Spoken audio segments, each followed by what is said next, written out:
Because of the head injury, the boys refuse to let you sleep alone. They set up a concussion watch in the living room. Bakugo insists on waking you up every 2 hours to check your pupils, while Kirishima has gathered every blanket in the apartment to create a fort. How do you handle a night where neither of them will let you out of their sight for even a second? The first thing you hear when you come back to yourself is the rain. It hits the crumbled hood of your car in a steady, indifferent rhythm, and for a long moment, that's all there is: rain, and the faint smell of something burnt, and a ringing in your ears that won't quit no matter how hard you try to swallow it away. You blink. The windshield is cracked in a wide, spider-webbed pattern. The glass bowed inward, but not broken through. A streetlight somewhere to your left has been knocked sideways, its orange glow tilting at a wrong angle, and you realize distantly that the front of your car is buried in the metal guardrail on the side of the overpass ramp. The airbag has already deflated. Your hands are still on the wheel. Move, you tell yourself. You have to check. Your head throbs. There's warmth at your temple. You don't touch it, and your seatbelt had locked hard across your chest, making every breath feel like pressing against a bruise. But your fingers move when you tell them to. Your legs respond. Nothing feels broken. Your phone is somewhere on the passenger floor. You unbuckle and reach for it. Katsuki answers on the first ring. You're 20 minutes late. I was in an accident.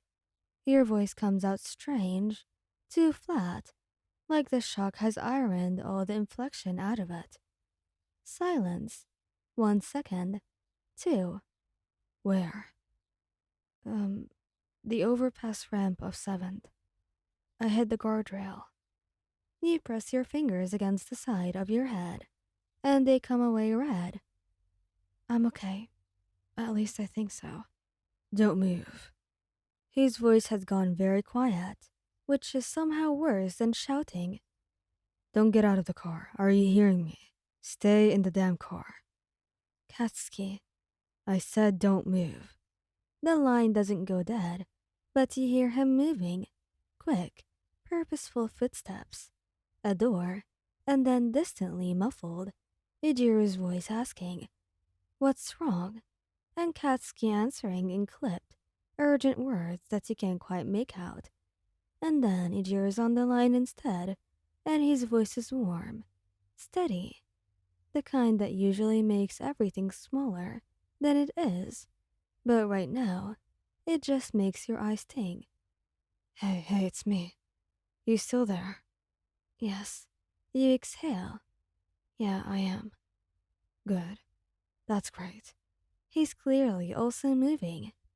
You can hear the jingle of keys, a car, door, the particular sound of rain through a phone speaker. That means he's already outside. Talk to me.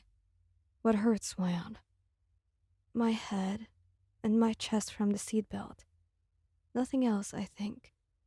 Okay. The car engine turns over. Well, can you stay on the phone? I'm not going anywhere.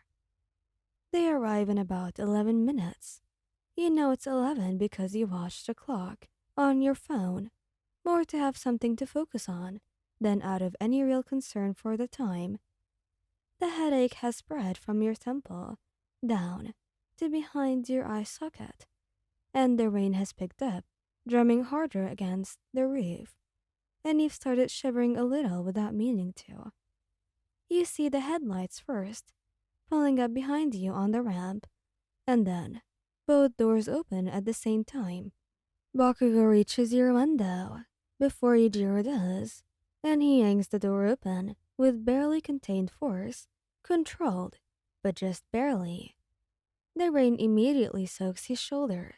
He doesn't care. Look at me, he says. You look at him. His jaw is tight.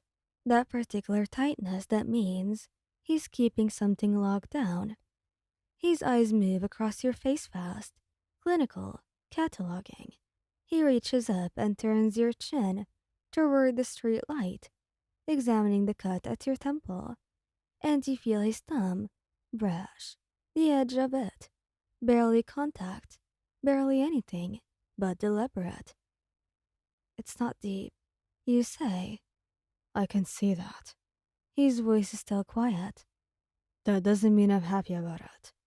Eijiro crouches beside him in the open door, rain dripping off his hair, and puts his hand over yours where it's resting, on your knee. His grip is warm and solid, and immediate, and you feel something in your chest loosen, a little, at the pressure of it. Hey, you did good calling us. I called Katsuki. Well, you called us. He squeezes once. It's the same thing. Katsuki exhales through his nose. We need to get you out of the car and checked out. Can you stand? Yes. Then, let's go. He unbuckles your seatbelt himself, leaning across you, and when he straightens back up, there's something in his expression that isn't quite anger, but also isn't quite fear. It sets precisely in the space between them. I'll call the tow. I can. I will. He repeats, and the finality in it is so complete that you just nod. Eijiro helps you out of the car, one arm around your back, and the rain hits your face, and you breathe it in, cold and wet and real. And for the first time since the impact, that you feel completely, fully present in your own body again. You scared us, Eijiro says quietly, walking you toward their car. I scared myself, you admit. Behind you, you can hear Katsuki already on the phone, voice low and efficient, handling it the way he always handles things. The way that used to read as code to people who didn't know him, but is now read as Katsuki. As the particular language of care he speaks fluently and refuses to name. You get into the back seat. Eijiro slides in beside you without hesitation, close enough that his arm presses warm against yours. 3 minutes later, Katsuki gets in the front and passes back a small first aid kit from the glove compartment. He doesn't say anything. He doesn't have to. You catch his eye in the rearview mirror. He looks away first, but not before you see it. They exhale, the release of something held too tight for the last 11 minutes, the relief he won't say out loud. You lean into your shoulder, press your fingers briefly to the back of Katsuki's headrest, and listen to the rain slow, trusting in them to get you back home safely. Thank you guys for listening. I hope you liked this video. Please don't forget to subscribe, like, and share. And goodbye.